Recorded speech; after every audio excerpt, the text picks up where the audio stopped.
سيدنا محمد وعلى آله وأصحابه أجمعين. أما بعد، كان رسول الله صلى الله عليه وسلم حريصا على تربية نسائه. پیارے رسول صلی اللہ علیہ وسلم کی مبارک سیرت، مبارک زندگی اور آپ کا زندگی کا وہ پہلو جس کا تعلق ازواجی زندگی سے ہے، گھریلو زندگی سے ہے، میاں بیوی کی زندگی سے ہے. پہلی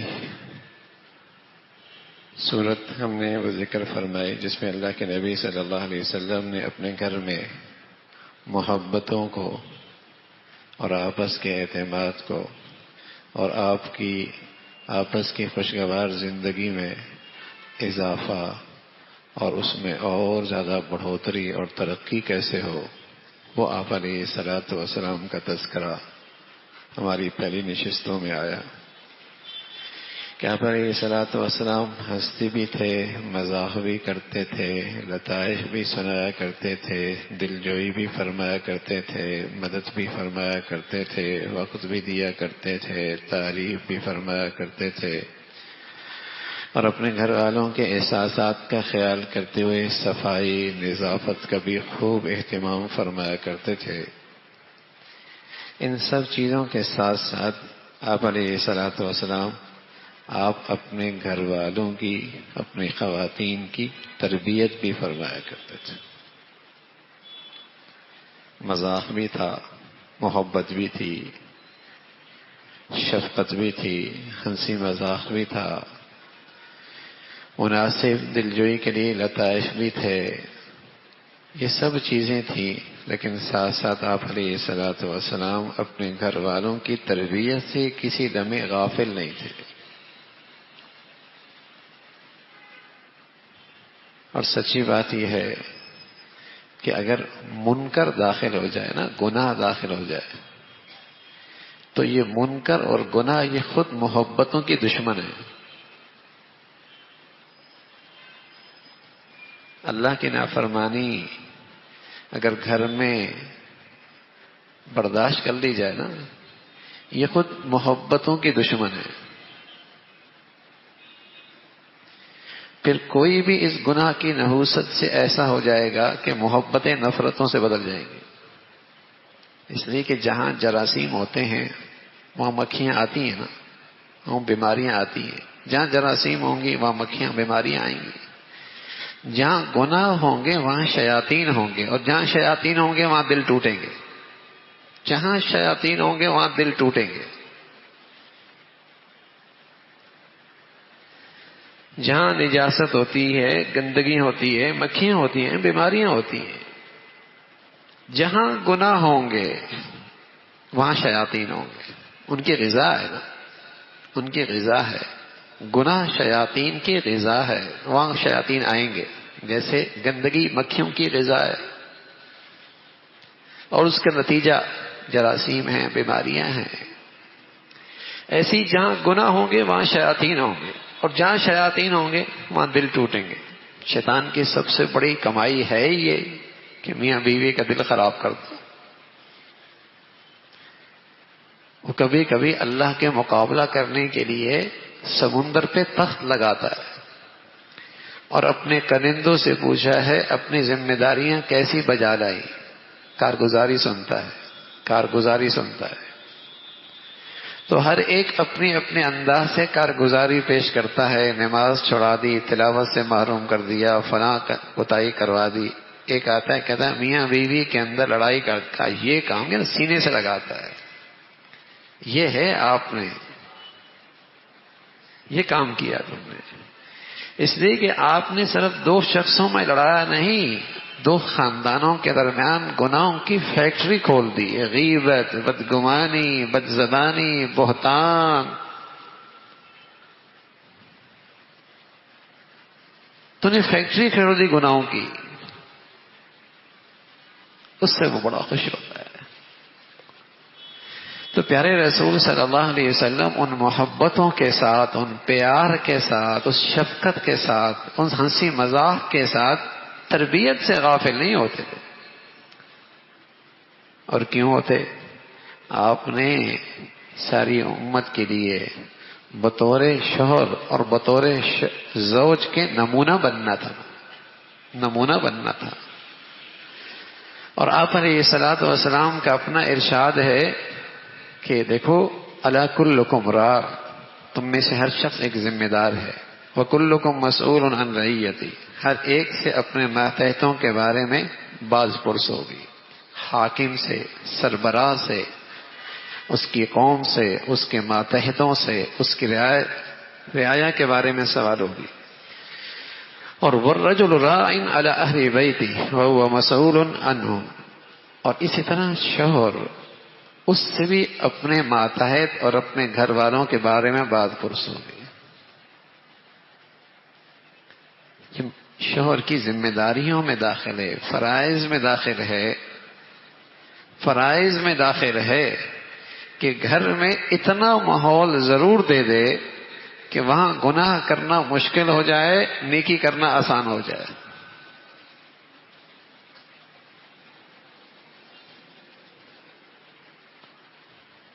حضرت عائشہ فرمانے لگی رضی اللہ تعالیٰ عنہ، بے خیالی میں نے ایک پردہ لٹکایا اور اس پردے لٹکانے میں تصویر بنی تھی جاندار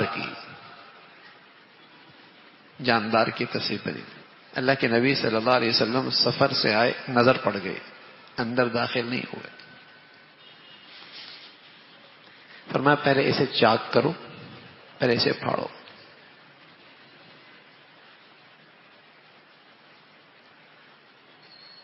جیسے ہم زہر کا اثر جانتے ہیں نا، ہم آگ کی تاثیر جانتے ہیں نا، ہم سانپ اور بچھو کا زہر سے باخبر ہیں نا، اللہ کے نبی گناہ کا زہر جانتے تھے. اس کی کیا نحوست ہو سکتی ہے، اس لیے برداشت نہیں ہوتا تھا.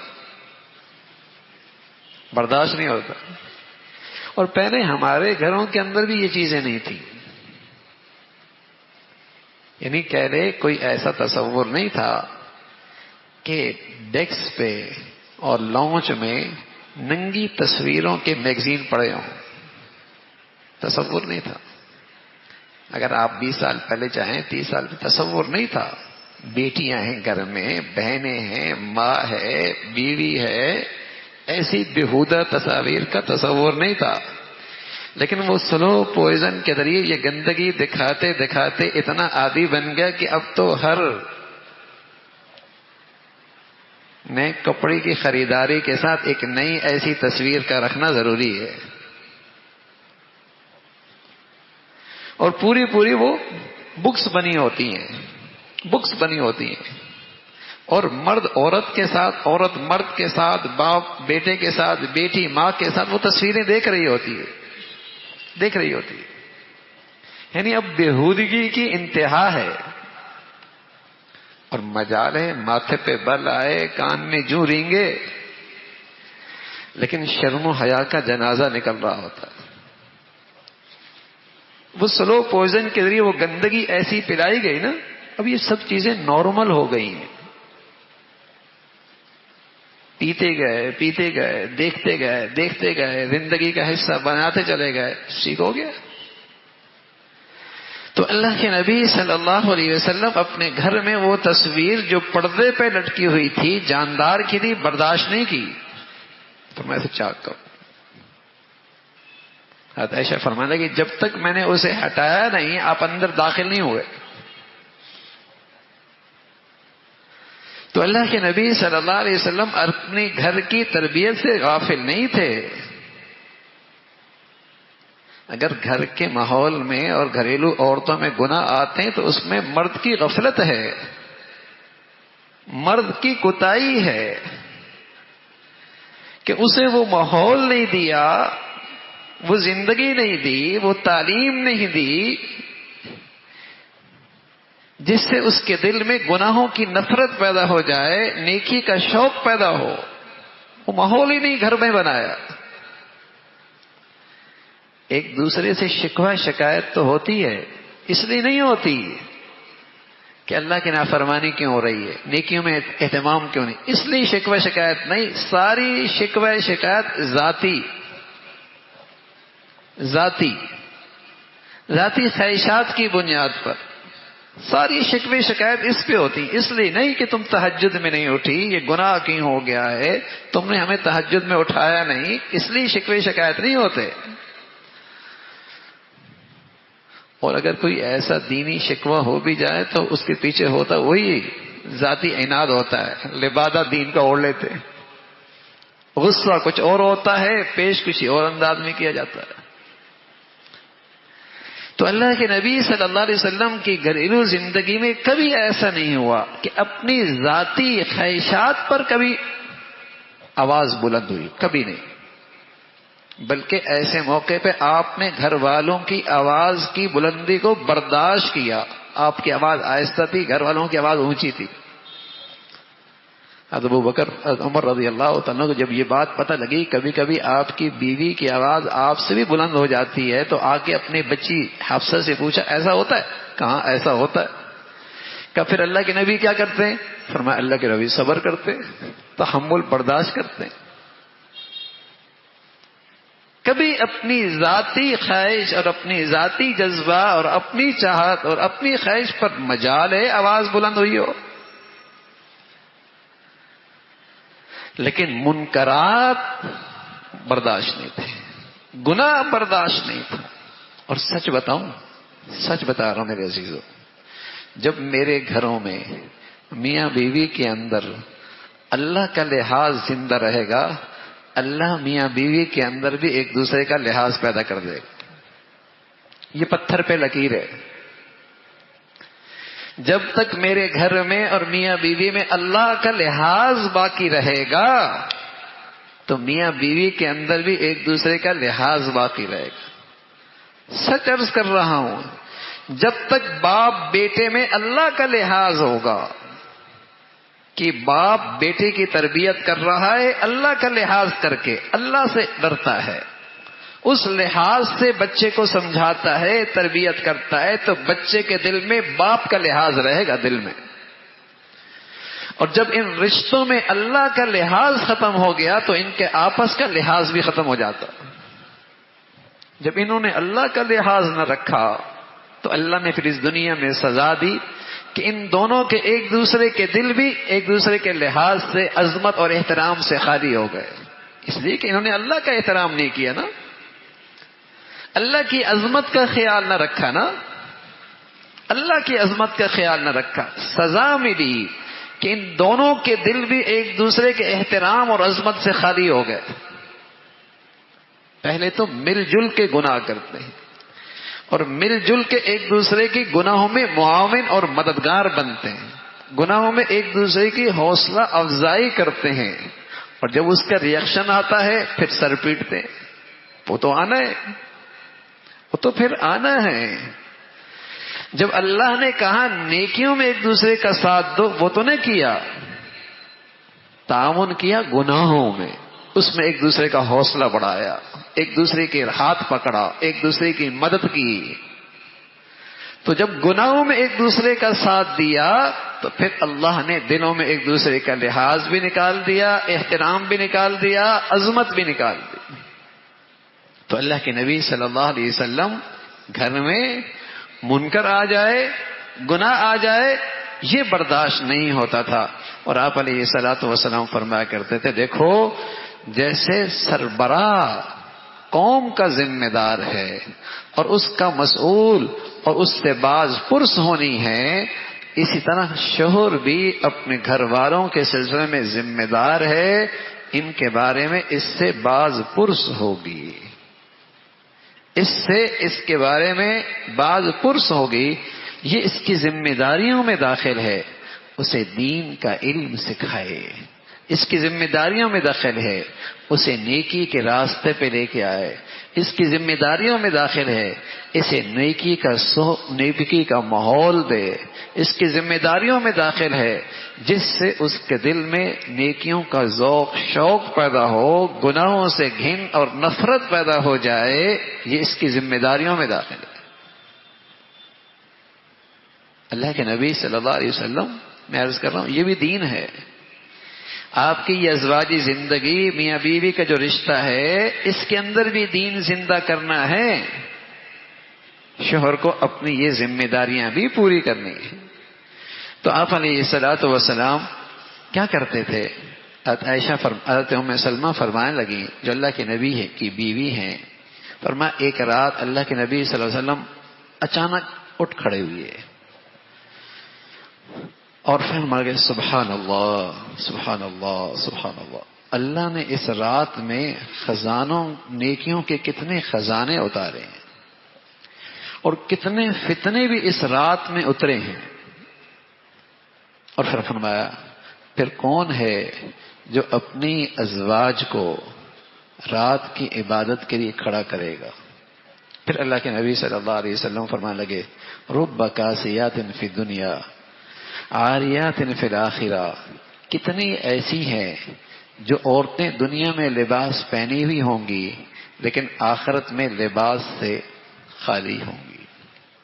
نیکیوں کا لباس دنیا میں نہ پہنا، اللہ اسے کل قیامت میں جسم کا لباس بھی نہیں پہنائے۔ دنیا میں نیکیوں کا لباس نہیں پہنا، تقوی کا لباس نہیں پہنا، پرہیزگاری کا لباس نہیں پہنا، تو کل قیامت میں اللہ اسے جسم کے لباس سے بھی محروم کر دیں گے، جہنم کی سزا۔ فرمایا کتنی عورتیں دنیا میں لباس والی ہوتی ہیں لیکن آخرت میں بے لباس ہوں گی۔ تو آپ علیہ الصلوۃ والسلام نے اس رات میں دیکھا، نبی ہیں، کہ اس رات میں اوپر سے بہت سارے فتنے اترے ہیں اور اللہ نے نیکیوں کا بہت سارا خزانہ اتارا ہے۔ تو اس موقع پہ غفلت نہیں ہونی چاہیے، اللہ کی طرف رجوع کرنا چاہیے، اور آپ نے اپنے گھر والوں کو اس کے لیے کھڑا فرمایا۔ اور خاص طور پہ عائشہ فرمانے لگی آپ علیہ الصلوۃ والسلام جب آخری عشرہ رمضان کا داخل ہوتا تو آپ اپنا تہمن کس لیتے، اپنا تہمن کس لیتے اور پوری راتیں نیکیوں سے زندہ رکھتے، اور ساتھ ساتھ وَأَيْقَظَ أَهْلَهُ اپنے گھر والوں کو بھی بیدار فرمایا کرتے، خود بھی نیکیوں میں مشغول ہوتے اور اپنے گھر والوں کو بھی نیکیوں میں مشغول رکھتے۔ آخری عشرہ اس میں اپنا تیمن کس لیتے اور رات بھر عبادت میں لگے رہتے اور اپنے گھر والوں کو بھی اس سعادت سے محروم نہ ہونے دیتے، انہیں بھی اٹھاتے۔ اللہ کے نبی صلی اللہ علیہ وسلم نے صدیوں سال پہلے ایک بات فرمائی رمضان کے بارے میں، فرمایا رب قائم لیس لہ من قیامہ الا السحر، کتنے ایسے ہوں گے جو رمضان میں شب بیدار ہوں گے، رمضان کی راتوں میں جاگ رہے ہوں گے۔ رب قائم لیس لہ من قیامہ الا السحر، انہیں سوائے تھکاوٹ کے رمضان کی راتوں میں اٹھنے سے اور کچھ حاصل نہیں ہوگا۔ یہ اللہ کے نبی نے اس زمانے میں فرمایا جس زمانے میں مسلمانوں کے معاشرے اور سوسائٹی میں چائے خانے نہیں ہوا کرتے تھے اور سڑکوں پہ کرکٹ نہیں ہوا کرتے تھے، لاہو لعب کے تماشے نہیں ہوتے تھے۔ یہ اس وقت اللہ کے نبی صلی اللہ علیہ وسلم نے فرمائی، اور آج رمضان کی راتوں میں دیکھیں نا چائے خانے آباد ہیں، مسجدیں خالی ہوتی، چائے خانے بھرے پڑے ہوں گے، سڑکوں پہ مسلمانوں کے نوجوان ان راتوں کے اندر بھی اسی غفلت کے ساتھ راتیں گزار رہے ہیں، اسی غفلت کے ساتھ۔ صدیوں پہلے اللہ کے نبی نے یہ بات فرمائی رب قائم لیس لہ من قیامہ الا السحر، کہ رمضان کی راتوں میں یہ شب بیدار ہوں گے، سوئیں گے نہیں، جاگ رہے ہوں گے، پوری پوری رات جاگ رہے ہوں گے، لیکن انہیں اس رات کے جاگنے میں سوائے بیداری کے اور تھکاوٹ کے اور کچھ حاصل نہیں ہوگا۔ گپ شپ میں رات گزر رہی ہوگی، لہو لعب میں راتیں گزر رہی ہوں گی، محفلوں میں راتیں چائے خانوں پہ گزر رہی ہوں گی، مسجدیں خالی ہوں، مسجدیں خالی ہوں۔ صدیوں سال جو پہلے بتائی آج نبوت کی آنکھ سے وہ نظر آ رہا ہے، جو نبوت کی آنکھ سے اللہ کے نبی نے دیکھا۔ تو رسول کریم صلی اللہ علیہ وسلم آخری عشرے کی راتوں میں خاص طور پہ نہ صرف خود بیدار ہوتے، اپنے گھر والوں کو بھی اس عبادت کے لیے کھڑا کرتے اور انہیں بھی بیدار کرتے۔ اور رسول کریم صلی اللہ علیہ وسلم کی اہلیہ فرمانے لگے عائشہ یہ تو رمضان کا خاص اہتمام ہوتا تھا، لیکن عام دنوں میں پورے سال مجھے وتر کے لیے اٹھایا کرتے تھے اور فرمایا کرتے تھے عائشہ اوتری قومی فاوتری یا عائشہ، کھڑے ہو جاؤ وتر پڑھ لو. یعنی بہتر یہ ہے، سنت یہ ہے، بڑھیا بات یہ ہے کہ وتر سحری کے وقت ہو. تو پورے سال مجھے وتر کے لیے اٹھایا کرتے تھے. ظاہر ہے آپ علیہ الصلوۃ والسلام کا تو سارے سال تہجد کا معمول تھا، لیکن آپ وتر کے خیال سے اٹھاتے تھے کہ نفل پڑھ لیں ٹھیک ہے، لیکن وتر اس ٹائم پڑھ لیں گی تب بھی اس وقت کی جو روحانیت ہے اور اس وقت کی جو مبارک گھڑیاں ہیں اور اس وقت جو اللہ رب العزت کی طرف سے ایک آواز اور ندا آ رہی ہوتی ہے، اس سے گھر والے محروم نہ ہوں، تو اس وقت اٹھا لیا کرتے تھے. تو بھائی اللہ کے نبی کے گھر کا یہ ماحول ہوا کرتا تھا. گھریلو زندگی مسلمانوں کی کچھ اس سے میل جول کھاتی ہو، کوئی اس سے میل جول کھاتی ہو. پھر ایک مرتبہ ایسا ہوا، بڑا اہتمام فرماتے تھے کہ کسی عمل میں کوئی اور جذبہ نہ آئے، نفسانی جذبہ نہ آئے، کوئی اور خواہش نہ آئے، ہر عمل میں اخلاص ہو. آخری عشرہ قریب تھا، آپ علیہ الصلوۃ والسلام کا مسجد نبوی میں خیمے لگ گئے، خیمہ لگ گیا اعتکاف کے لیے. اب جب خیمہ لگا تو عائشہ رضی اللہ تعالیٰ نے اجازت چاہی، یا رسول اللہ، کیونکہ گھر ساتھ ہی تھا، مسجد کے بالکل ساتھ ہی تھا. تو فرمایا یا رسول اللہ میں بھی اعتکاف کرتی ہوں، تو آپ کے خیمے کے اندر ایک چھوٹا سا قبہ بنا دیا، اندر بیٹھنے کے لیے قبہ بنا دیا. تو انہوں نے جب قبہ بنایا تو اتنے میں دوسری اہلیہ حضرت حفصہ کو پتہ لگا، وہ بھی آ گئیں اور انہوں نے بھی اپنا قبہ بنا دیا کہ میں بھی اعتکاف بیٹھوں گی. اتنے میں تیسری آ گئیں حضرت زینب، انہوں نے کہا میں بھی اعتکاف بیٹھوں گی. اللہ کے نبی صلی اللہ علیہ وسلم کو خیال آیا کہ یہ اس لیے نہیں بیٹھ رہی، یہ تو اس لیے بیٹھ رہی کہ ان کو غیرت آ رہی ہے کہ یہ اللہ کا قرب پائی تو میں کیوں نہ پاؤں، یہ قرب پائے تو میں کیوں نہ پاؤں. اخلاص میں کمی آ جائے گی، اعتکاف کا مقصد حاصل نہیں ہوگا. اعتکاف تو صرف اللہ کو راضی کرنے کے لیے ہے، یہ تو سوکنوں کی غیرت لگ رہی ہے اور میرا قرب پانے کے لیے ایسا کر رہی ہیں. آپ نے فرمایا میرا خیمہ بھی اکھاڑ دو، ان کے قبے بھی ختم کر دو، اس سال آخری عشرے کے اندر ہم اعتکاف نہیں بیٹھیں گے. پوری زندگی آپ آخری عشرے میں اعتکاف بیٹھے ہیں، سوائے اس دفعہ کے آپ اعتکاف نہیں بیٹھے. پھر آپ نے اس کا کفارہ کیا، آپ شوال کے 10 دن آپ مسجد میں اعتکاف بیٹھے، اور پھر جب دوسرا رمضان آیا آپ 20 دن رمضان میں اعتکاف بیٹھے. لیکن آپ علیہ الصلوۃ والسلام نے اپنے گھر والوں کی تربیت کیسی فرمائی؟ دیکھو نیکی جو بھی کرو خالص اللہ کو راضی کرنے کے جذبے سے کرو، اس میں ملاوٹ نہیں آنی چاہیے. نیکی جو بھی کرو اس میں خالص اللہ کو راضی کرنے کا جذبہ موجود ہو، اس میں ملاوٹ نہیں ہونی چاہیے.